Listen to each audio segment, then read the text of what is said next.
السلام علیکم ورحمۃ اللہ وبرکاتہ۔ امید کرتی ہوں آپ سب ٹھیک ٹھاک ہوں گے۔ ویڈیو شروع کرنے سے پہلے آپ سب سے کہنا چاہتی ہوں، بالکل عام سی بندی ہوں، خطا کار سی ہوں، اپنی غلطیوں سے سیکھ رہی ہوں اور آخری سانس تک ہر انسان سیکھتا رہتا ہے۔ جیسے کہ عید الاضحیٰ ہے کل، تو اس موقع پر میرا بہت دل کیا کہ میں چھوٹی سی موٹیویشن آپ کو دوں، کیونکہ میں جب موٹیویشن لکھتی ہوں یا جب تیار کر رہی ہوتی ہوں تو میں خود بہت زیادہ موٹیویٹ محسوس کر رہی ہوتی ہوں خود کو، اور اسی احساس میں میرا دل کرتا ہے کہ میں اپنی تمام پیاری بہنوں کو بھی موٹیویٹ کروں، اور اللہ مجھے جو ہمت عطا فرما رہے ہیں، جو مجھے توفیق مل رہی ہے، وہ سب میرے اللہ کی وجہ سے ہے۔ میری اس موٹیویشن میں مجھے آپ سب کے ساتھ کی ضرورت ہے، اور آپ اگر دوسروں تک پہنچائیں گے تو آپ کی وجہ سے ہو سکتا ہے کسی کے علم میں اضافہ ہو اور کسی کے اندر اس علم ملنے کی وجہ سے شوق پیدا ہو سکے، اپنی زندگی کے اندھیروں سے باہر نکل سکے، کیونکہ آج کے اس سخت دور میں ہم سب اپنے بارے میں سوچتے ہیں، کوئی کسی کے بارے میں نہیں سوچتا۔ تو میری جتنی پیاری بہنیں مجھے سن رہی ہیں، دیکھ رہی ہیں، وہ ان الفاظوں کو دوسروں تک بھی پہنچائیں، اس ویڈیو کو دوسروں تک پہنچائیں اور اس نیکی میں میرے ساتھ شامل ہو جائیں۔ چلیں جی، شروع کرتی ہوں اپنی ویڈیو کو۔ بسم اللہ الرحمن الرحیم۔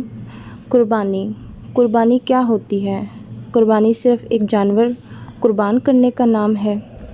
قربانی کا مطلب اپنی سب سے قیمتی چیز کی قربانی دینا۔ ہم سب اس لفظ سے بخوبی واقف ہیں،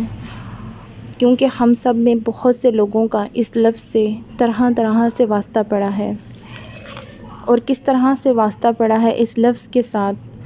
اس کو میں بیان کروں گی حضرت اسماعیل اور حضرت ابراہیم علیہ السلام کی قربانی سے۔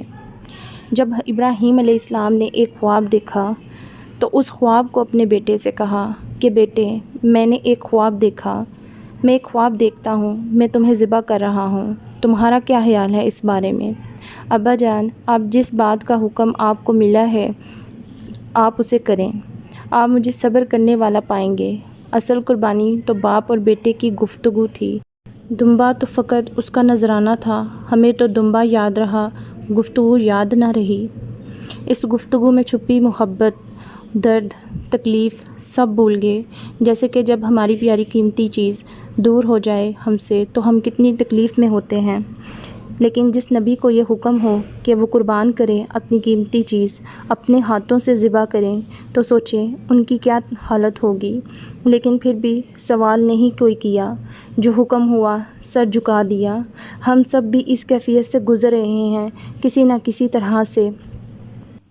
جیسے کہ والدین کا چلے جانا، اولاد کی تکلیف، میاں بیوی کا آپس میں ایک دوسرے سے بچھڑ جانا، یا چلے جانا کسی ایک کا اس دنیا سے، یا کوئی انسان، کوئی مادی محبت، دولت، کسی کے لیے اس کا کیریئر۔ تو دیکھیے کیا چیز ہے جو آپ کو اللہ سے زیادہ محبوب ہے، جسے قربان کا تصور ہی آپ کے رونگٹے کھڑے کر دیتا ہے، وہی اصل قربانی ہے، ہمارے پیارے اسماعیل اور حضرت ابراہیم علیہ السلام کی قربانی۔ تو قربانی ضروری نہیں کسی جانور کی ہو، ہم میں سے بہت سے لوگ ہیں جن کو اس سال عید الاضحیٰ منانے کی خوشی بہت زیادہ ہوگی اور کسی کو بہت کم، کیونکہ ہو سکتا ہے ہم میں سے بہت سے لوگوں نے قربانی اس سال کسی نہ کسی صورت میں دی ہو، جو میں نے آپ سب کو ابھی بتائی ہیں۔ تو میری پیاری بہنوں، آپ سب کے لیے دل سے دعا ہے، آپ کے لیے عید الاضحیٰ کو اللہ تعالیٰ بہترین اور خوبصورت بنائے، جیسے حضرت ابراہیم علیہ السلام اور اسماعیل علیہ السلام کی قربانی کے بعد اللہ نے ان کے لیے بنایا،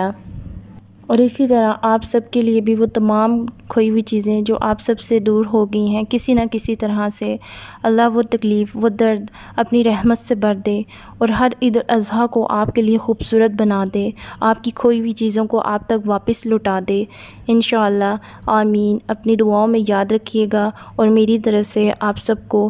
دل کی گہرائی سے عید الاضحیٰ بہت مبارک۔